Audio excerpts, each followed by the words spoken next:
La dévotion au très précieux sang de notre Seigneur Jésus-Christ. En 1995, à 15 heures précises, heure de la divine miséricorde, notre Seigneur Jésus-Christ appelait pour la première fois Barnabas Nyoy, un adolescent d'Olo, dans l'état d'Enugu, au Nigeria, et le suppliait de le consoler et d'adorer son très précieux sang. 2 ans plus tard, dans une vision, le Seigneur lui dicte le chapelet du très précieux sang avec toutes les prières connexes.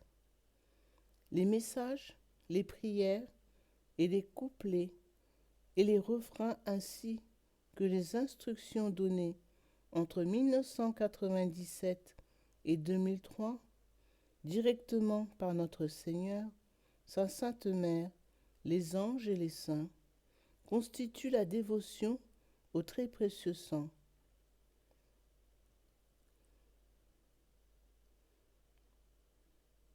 Cette dévotion se compose des éléments suivants. Le chapelet. Le chapelet du précieux sang, à réciter immédiatement après le rosaire de la Sainte Vierge Marie, comprend 5 mystères concernant les 5 plaies sacrées du Christ. Consolation. Les prières de consolation adressées au Père éternel et à son Fils unique composent la deuxième partie de cette dévotion. Ces prières cherchent à apaiser le Père et le Fils de l'ingratitude, des blasphèmes et de l'insouciance du monde à l'égard du précieux sang.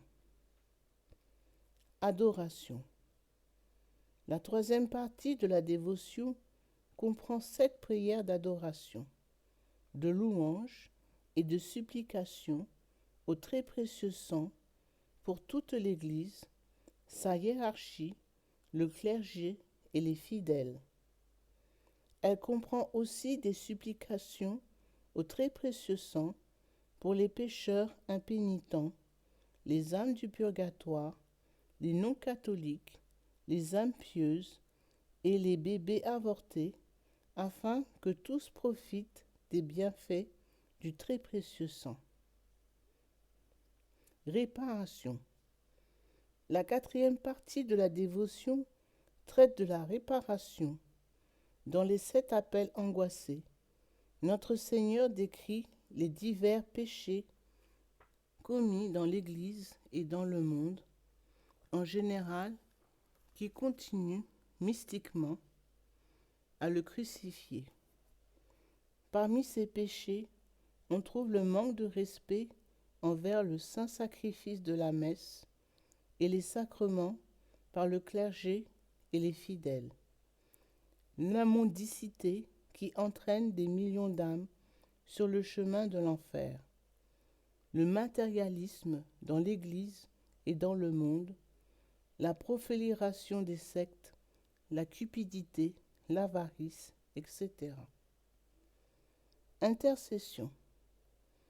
Outre les 4 parties principales de la dévotion, notre Seigneur a révélé des prières d'intercession indispensables qui font partie des prières qu'il avait dites pendant sa passion et avant d'exhaler son dernier souffle humain pour notre salut. Ces prières mystiques comprennent des prières pour vaincre tous les ennemis de la Sainte Croix, l'Antéchrist et ses armées, pour soutenir la foi, pour obtenir la force d'âme, pour la libération des sorts ancestraux, etc. Le sceau. Par cette dévotion, on découvrira le grand sceau de Dieu, le tabernacle vivant dans notre cœur, sans lequel on acceptera la marque de la bête, l'infâme 666.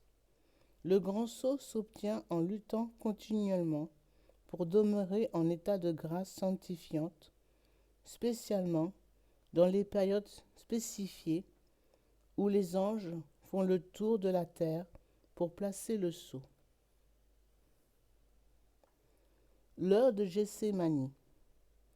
En dernier lieu, par cette dévotion, notre Seigneur appelle ses âmes choisies à consacrer tous les jeudis de 23 heures au vendredi à 3 heures du matin, ou au moins 1 heure entre minuit et 3 heures du matin, à l'heure de prière de Gethsémani, période pendant laquelle on devrait prier les 5 premières parties de cette dévotion dans l'intention d'obtenir la grâce d'endurer le grand châtiment.